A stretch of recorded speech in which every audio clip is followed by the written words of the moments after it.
aku ceraikan Siti dengan talak 2. Siti Surani binti Wahidin, aku ceraikan kau dengan talak 2. Aku apa semua? Okey, dah buka. Teruskan, tunjukkan pada semua. Okey, aku pukul kau biar mahkamah sitter. Kan kau dah hantar aku kat balai polis, kan aku dah kena. Jadi sekarang ni untuk aku mengelakkan KR. Pengaruh media sosial Siti Jamumol yang diceraikan oleh suaminya ketika sedang bersiaran langsung di TikTok awal pagi tadi mengalami kemurungan. TikToker Malaysia dicerai suami saat live. Jagat maya digemparkan dengan kejadian mengejutkan nih teman-teman yang menimpa seorang konten kreator asal Malaysia yang berinisial S. Perempuan yang dikenal aktif melakukan siaran langsung di platform TikTok itu harus menelan pil pahit ketika sang suami yang berinisial A menjatuhkan talak secara terang-terangan di tengah live yang sedang ditontonnya banyak orang. Dalam video yang kemudian menyebar luas di media sosial dan juga dibagikan ulang oleh akun Instagram @medsoszone kalau tidak salah pada hari Jumat 16 Mei 2025, tampak wajah inisial S tadi, si istri tadi ya, yang muram dan penuh tekanan. Tak lama berselang, kemudian si suaminya muncul dalam siaran tersebut dengan emosi meluap-luap. Dengan nada tinggi dan telunjuk yang mengarah ke istrinya, ia melontarkan kata-kata yang membuat warganet terkejut.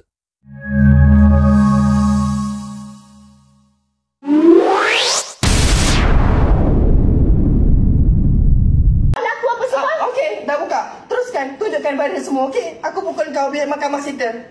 Kan kau dah hantar aku kat balai polis, kan aku dah kena. Jadi sekarang ni untuk aku mengelakkan KRT, keganasan rumah tangga, untuk aku pukul kau lagi. Sekarang ni aku tak nak pukul kau dah. Okey? Kalau dulu aku pukul kau, sekarang aku tak pukul kau lagi tau. Aku bijak. Aku akan keluar rumah, aku akan ambil aku punya diri balik lah, maruah balik macam mana kau pijak-pijak sebelum ni. Aku tak boleh lawan kau sebab kau perempuan, you have a followers, kau ada family yang baik, yang bagus dan semua orang akan memenangi kau dan tak ada siapa pun pandang aku ni as kau punya husband. Shut up. Kalau aku cerita dengan kalau aku cerita dengan kau pun kau takkan mau menyebelahi aku. Kau nampak badan. Tak, badan aku cerita apa lagi?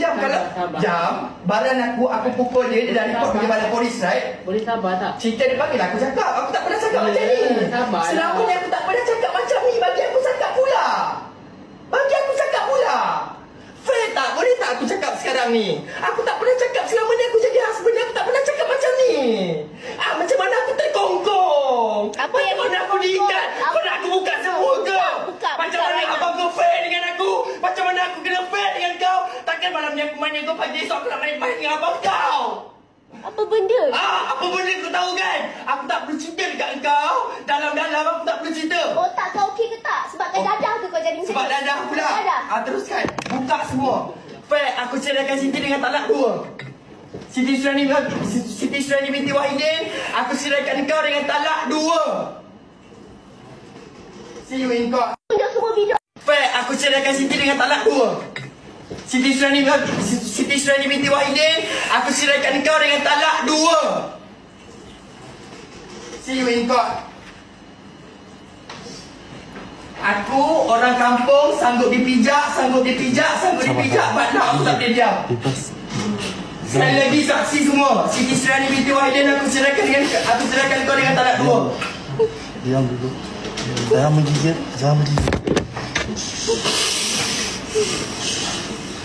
Kenapa?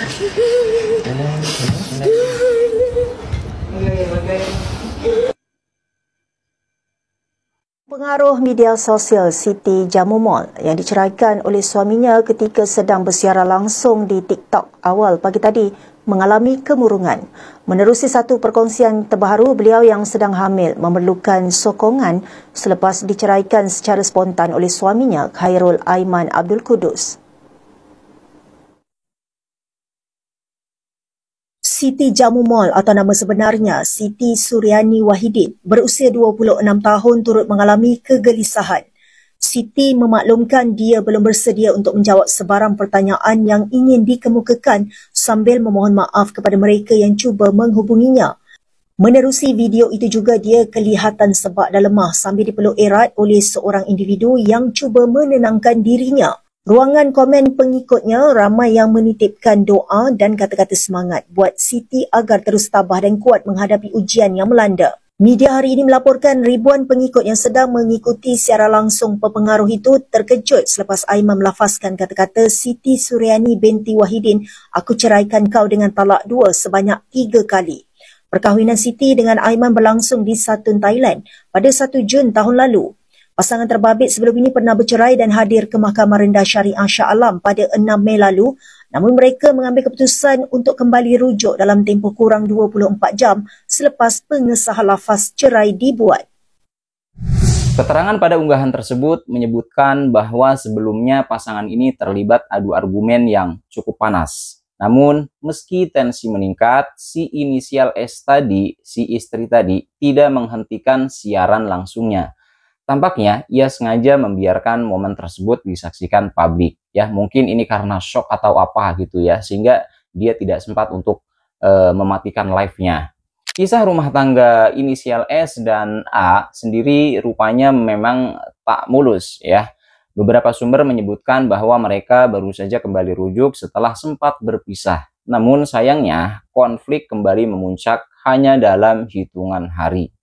Banyak netizen Indonesia yang turut memberikan komentar ya, mencoba menebak alasan dibalik keretakan hubungan mereka. Tapi kalau menurut saya jangan terlalu dusun lah gitu, itu udah rumah tangga orang lain ya. Sebagian besar menduga bahwa kebiasaan S, si istri tadi, yang terlalu fokus pada aktivitas di media sosial menjadi pemicu masalah. Sementara itu, ada pula yang menyoroti sikap si inisial A, si suami tadi ya, yang dinilai terlalu gegabah dalam mengambil keputusan besar seperti perceraian. Ya, meski banyak yang berspekulasi, hingga kini belum ada konfirmasi pasti mengenai penyebab utama keretakan rumah tangga mereka. Ini menurut saya yang sifatnya seperti ini, kita tidak punya hak untuk masuk ke ruang itu ya. Kita ambil pelajarannya saja. Namun, di tengah gelombang komentar negatif, tidak sedikit pula netizen yang memilih untuk mendoakan hal-hal baik bagi pasangan tadi ya. Mereka berharap agar kedua belah pihak diberi jalan terbaik dalam menyelesaikan permasalahan rumah tangganya. Amin. Nah, peristiwa ini menjadi pengingat ya, bahwa tak semua hal pribadi layak dipertontonkan di ruang publik, apalagi saat emosi sedang mendidih. Intinya saya mendoakan yang terbaik untuk pasangan antara si S dan si A tadi ya. Semoga diberikan jalan yang terbaik. Amin. Semoga kita tidak menemukan hal-hal seperti di video tadi ya. Amin ya rabbal alamin. Oke teman-teman, itu saja informasi yang dapat saya sampaikan. Kurang lebihnya mohon maaf. Selamat beraktivitas kembali dan see you next video.